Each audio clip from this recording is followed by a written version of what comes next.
I'm an alcoholic. It's good to be here. It's good to be here. I do a lot of weird stuff. I've been getting better, and people don't really know what I mean when I say that. Like when I say I come a long way, people are like, what are you talking about, man? You're okay, you know, you hold down a job and stuff.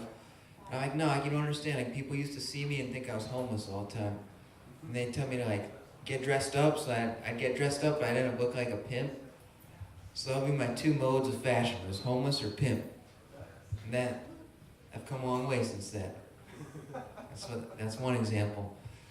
Another thing, I don't know if anyone ever told you, but they told me that I eat like a Muppet.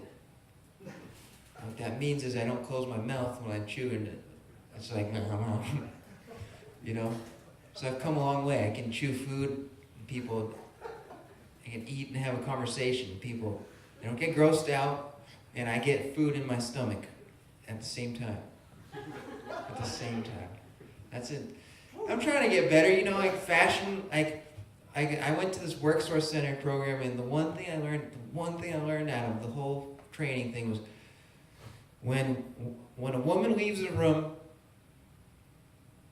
the men we know what the men look at when a woman leaves a room. When a man leaves we know what they look at, right, sir? When a woman leaves a room. Right, come on. Everybody fucking knows that. Anyway, fill in the blanks, you know what I mean? If you don't know what I'm talking about by now, no, okay, but you really don't know what I'm talking about, though?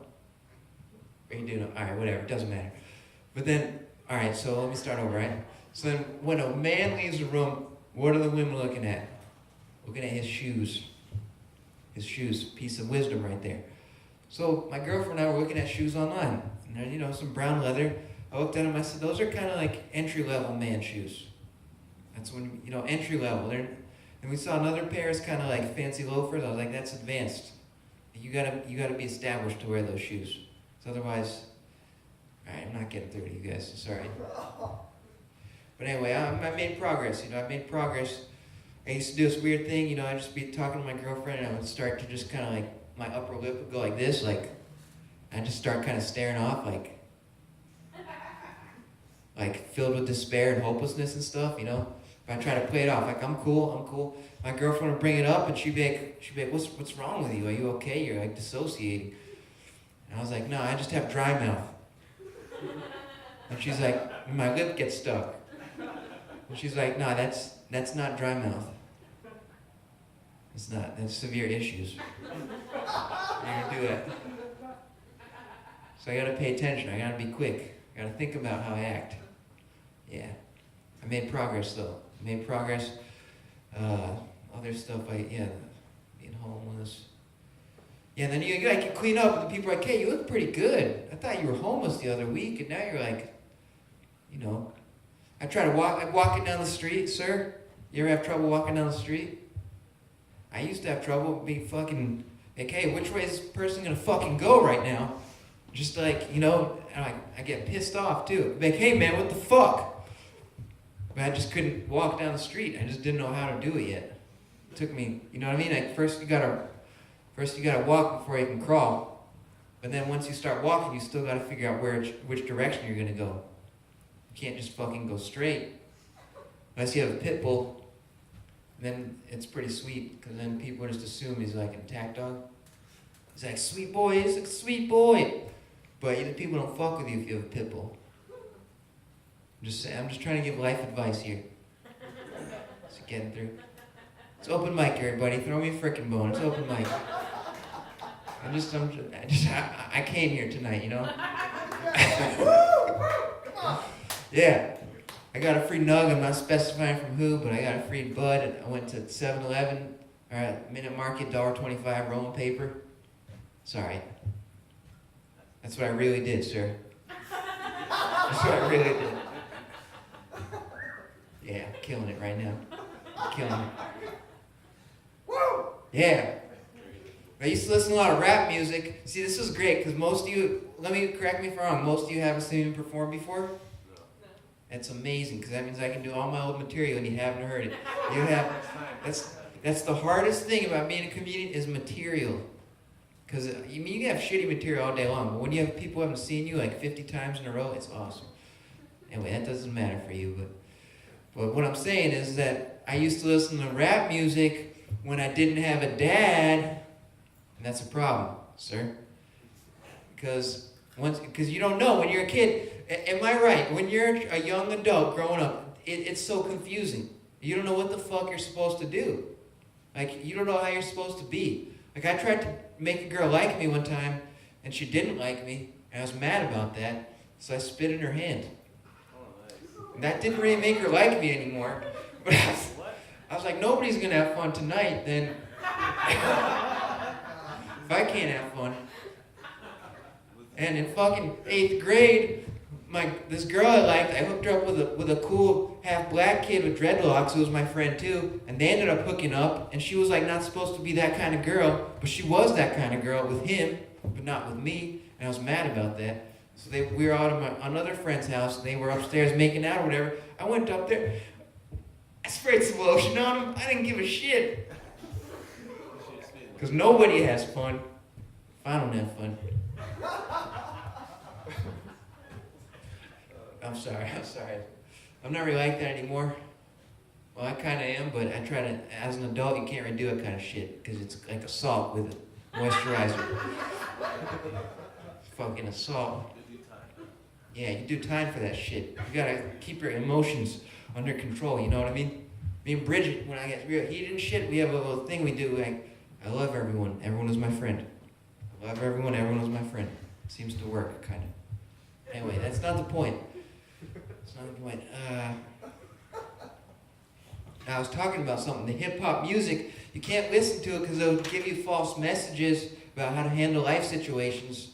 Not everybody grows up in a freaking actual war zone. I mean, psychological war zone, yes, but not like with guns.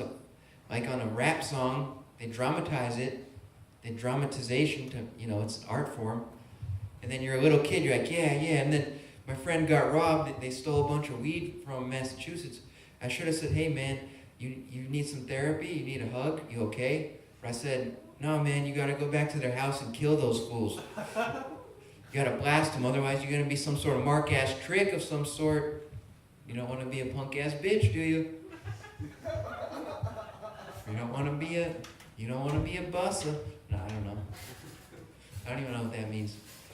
But, I don't know, it's just tough growing up, man. It's tough growing up because it's like I read the newspaper, I'm like, well, I didn't climb Mount Everest, or I'm not the best juggler in the world.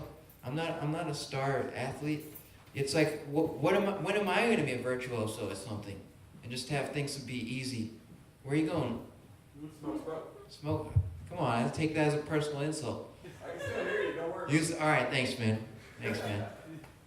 How much time am I doing, Bridget?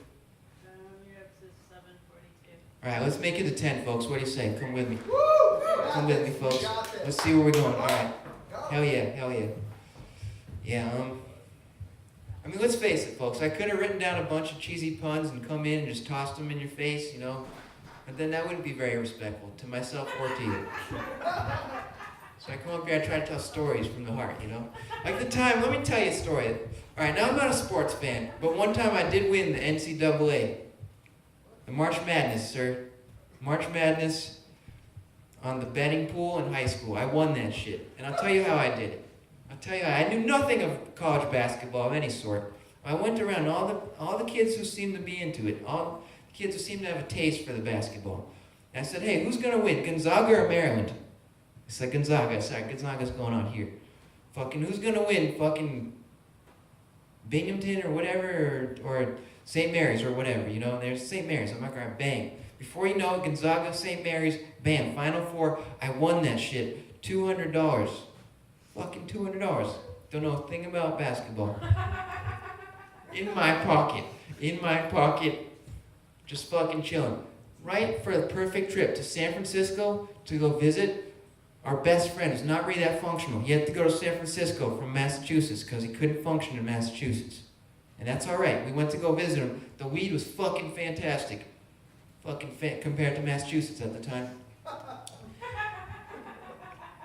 And I'll tell you, once we got there, you think I kept that money? Fuck no. I tried to buy weed with that money. And we went to Haight Street. All 200? Just listen to the story. Listen to what happens.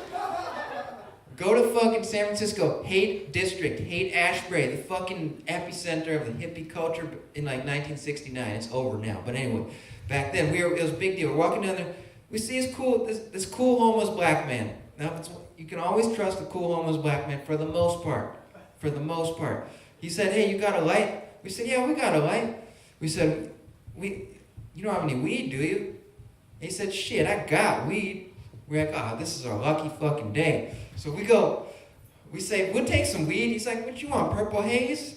You want purple haze? We're like, yeah, we want fucking California purple haze. Because you can't order stuff in Massachusetts at that time.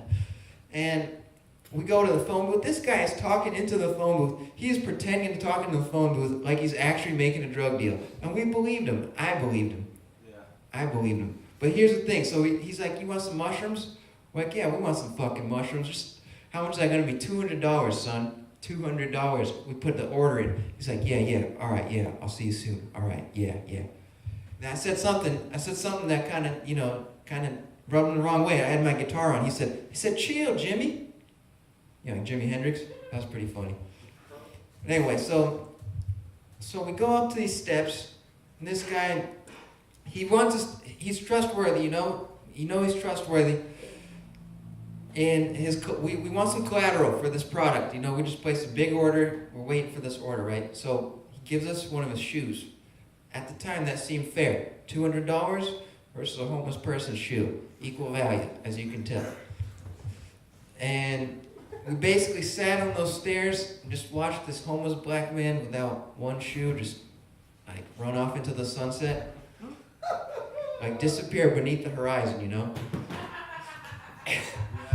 And we just knew as soon as the top of his head was gone, we're like, he's not coming back, is he? I gotta get out of here. Thank you.